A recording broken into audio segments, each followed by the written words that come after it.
Alright, we're gonna hop under this, see what it looks like down here.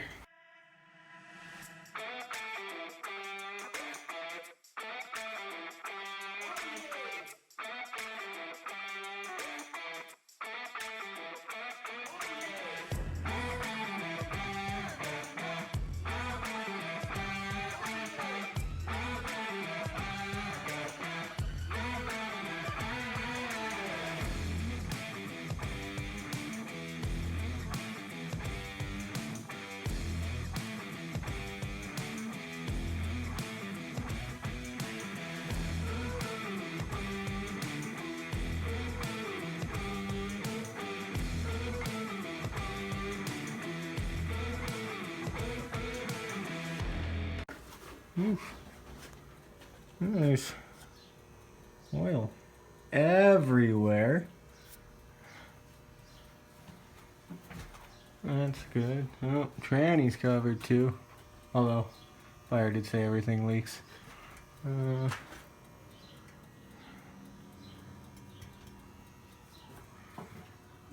Transfer cases covered. This all probably. No, each one of these leaking, or is it all just oil from that, and then when I drive it comes flying back? Although it's not on the exhaust or the cross member.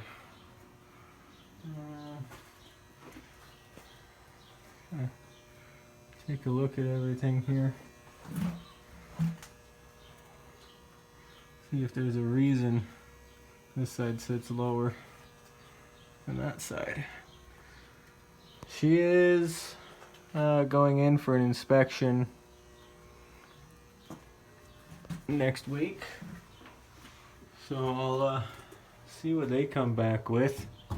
That crap's gotta go. This actually looks fairly new back here ish. Really new up to here. Maybe it's not. This kind of looks like a new section of pipe, maybe. Oh, it's not even. Okay, it's just welded to the flange on the other side. Awesome. I'm not even mad. Diff looks nice and dry. Don't see anything out of the ordinary. Like, the frame's pretty good. The keys look even. I wonder why that side sits lower. Or maybe it's just the way I was parked. I don't know. In here it looks like it's okay. Looks fairly even. Maybe it was just me. I didn't realize how beefy these frames actually were. I was worried about the Pathfinder with the Chevy engine in it. And I was gonna box in the frame, but it looks like they're already boxed in from factory, so that's awesome. Except it's gonna be a pain in the ass if you ever want to remove a cross member. Oh, I guess it's got bolts here, but if you want a clean frame, holy, you're gonna cut all the brackets off. And I think this is some of my rattling. That's definitely some of my rattling. Something else rattles down here too, though. Oh. That's what I hear. That's my rattling. 9 times out of 10, those rattle. So, take a look at these camper blocks. I might, oh, I see how that works. Okay. I think I'm going to remove those, because I think they make some noise too, creaking and grinding as the truck twists and flexes. And they make it stiff as hell. So I think I might remove those. But it's good seeing under here. I thought it was an axle over deal, but it's actually an axle under, so it's easier to put a block, which is awesome. Well, maybe I don't want to take those out. Those leaf springs look pretty. Huh. How does this side look? It's kind of harder to see in here. I might have to take the wheel off at some point, but that looks alright, I guess. Looks kind of the same as that side. I think I might take those off and see what happens. I wonder what happens if I just jack the truck up, flex these. I wonder if I can just unhook those. Just still have them in there, just unhooked. Or try to unbolt these. Part of me wants to just sawzall and just zing. But part of me wants to try to keep them in case I want to put them back. Oh, there is a little bit of rust and rot in here. A little bit up here. Just this back cross member. Other than that, like even the very back of the truck looks pretty clean. Oh, I do have a spare under here.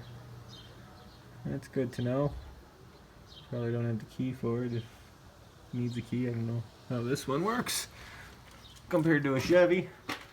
Yeah, okay, so main concern is the oil leak down here, I guess. Everything else, yeah, now it's sitting level. Nice, even, away from the bump stop. It is still, they are still really close to the bump stop. And actually, the arms actually slightly go up. I might turn the keys up a bit, raise the front end up. I like to try to keep them level, but yeah, you can see the A-arms are kind of down a little bit. So it could go up in the front a little without putting too much angle. The CV shafts are a little angled down, but they could handle more. I mean, you ever see my Pathfinder sitting like this, which is just horrible. Suburban's turned up a little bit, but again, they're kind of E. And then the Avalanche is kind of almost level. So I don't like just cranking them like everybody does, but I think these ones need a little bit. We'll do that after the inspection. Other than that, yeah, I'm not too upset down here. Well, I might need a hanger bearing now, maybe not. Is that how they're supposed to be? I actually don't know, to be honest. At some point I'll have to check the rear brakes. It does come. Truck did come with new rear brakes, so I'm gonna swap those at some point. Oh, there's all that awesome extra wiring that needs to be followed and cut out of the truck. Where the hell does all that go? Okay, but yeah, this was live when I got the truck from that solenoid. So yeah, the solenoid came down to this red wire all the way from the front of the truck and came through the frame, and it's hard to see here, but it pops out. There it is right there, and comes into this wire here, goes out and goes into this group of wires, and then goes all the way out and was one of the wires right here. I've got another wire that goes all the way back here. Okay, awesome. Okay, well I think that's it for this. Let you know how the inspection goes. Taking it to some real good guys. If you're looking for a mechanic in Calgary, go to a place called Broken Axle. Dave and Eric at Broken Axle are some good guys. Tell you a story about why I go there. I've been going there for probably a decade now. Obviously I only go for inspections or things I can't do on the truck, or sometimes stuff I don't have time for. Most of the time I do my own stuff, but when I do need stuff I go to them. 10 years ago I was like working 2 jobs, so I didn't have time to fix the truck. It was the wife's truck. Just needed a distributor. It was the Suburban. It eats distributors for breakfast. Like every spring we'd have to replace one, and it was acting up again.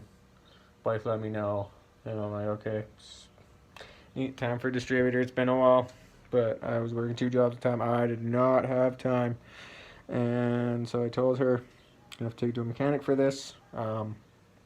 this is what's wrong with the truck. Don't let anybody tell you otherwise. Don't let any mechanics tell you other stuff, which she's kind of mechanically inclined, so she's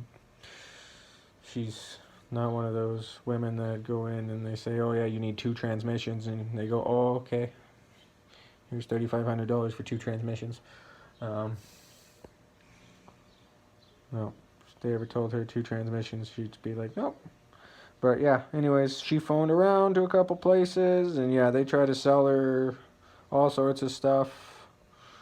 Some of them were a little pervy over the phone. Some of them were obviously trying to sell her stuff she didn't need and take advantage of her. Some were rude.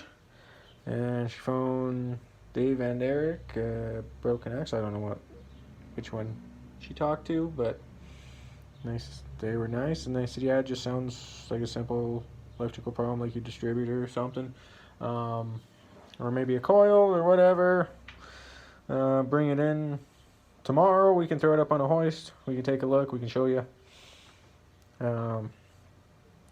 And so she booked it in. She went in. I don't even think they charged her for just a quick diagnostics. And they took her right to the truck too and showed her everything and said, yeah, you need a cap and rotor. Here, this is where your cap and rotor is, which she already knows and stuff. But they were still showing her. They even threw it up on the hoist and looked under with her. Said, obviously the truck needs this, this, and this. She went, yeah, I know, but it's nice they didn't treat her stupid. They didn't just say, oh yeah, your truck needs $1,000 worth of things here.